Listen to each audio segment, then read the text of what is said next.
Pernah nggak sih kalian lihat laporan tahunan perusahaan, terus rasanya langsung pusing sendiri?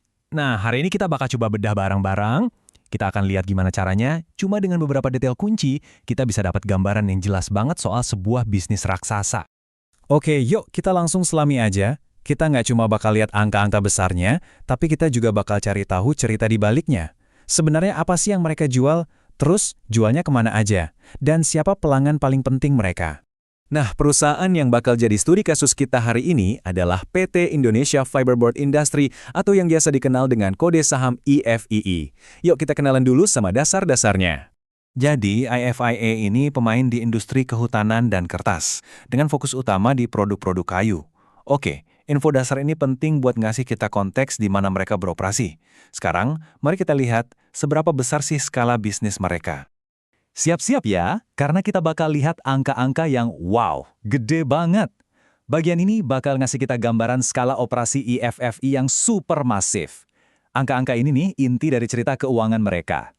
Dan ini dia angkanya, hampir 1,3 triliun rupiah. Itu total pendapatan IFI di tahun 2025.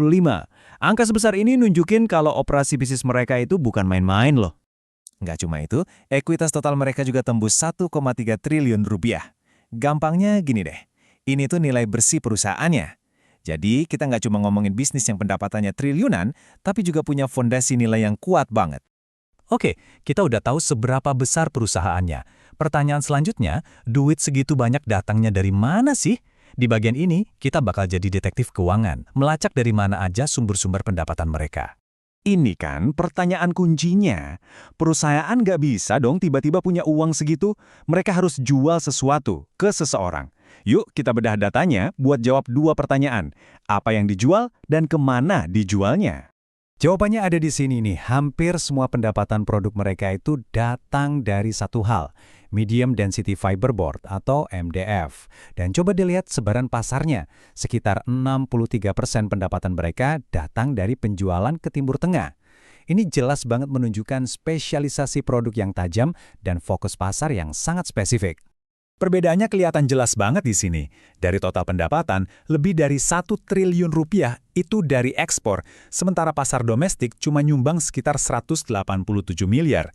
Jadi kesimpulannya gampang, IFI ini adalah bisnis yang orientasinya ekspor, pasar mereka itu ya dunia. Kita udah tahu apa yang mereka jual dan kemana. Sekarang, bagian paling serunya nih, kepada siapa mereka menjualnya. Hubungan bisnis itu kan kunci. Dan di sini kita bakal lihat betapa pentingnya beberapa pelanggan utama bagi IFFI. Setiap bisnis pasti punya pelanggan besar. Tapi buat IFI, beberapa klien ini bukan cuma besar, mereka itu segalanya. Coba kita lihat datanya, biar kebayang sekonsentratif apa sih basis pelanggan mereka? Tabel ini ngungkap semuanya.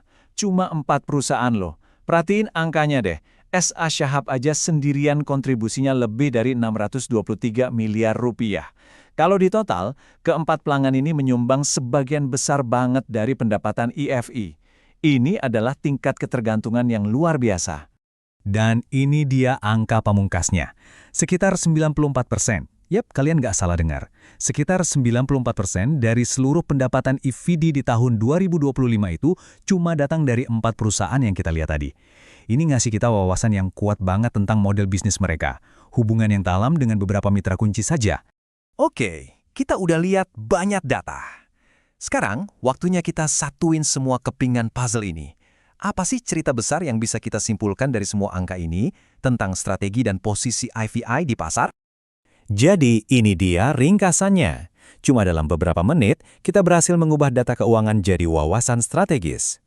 IFII adalah spesialis MDF yang sangat sukses, sebuah raksasa ekspor yang kekuatannya terletak pada hubungan yang super erat dengan segelintir pelanggan utama. Setiap angka yang kita lihat tadi mendukung narasi ini. Nah, ini yang membawa kita ke pertanyaan terakhir. Dengan model bisnis yang begitu terspesialisasi dan terkonsentrasi, kira-kira apa ya langkah selanjutnya untuk IFI? Bagaimana mereka akan tumbuh dan beradaptasi di masa depan? Angka-angka telah memberi kita gambaran masa lalu, tapi bab selanjutnya dari cerita mereka masih jadi sebuah misteri. Terima kasih sudah menyimak.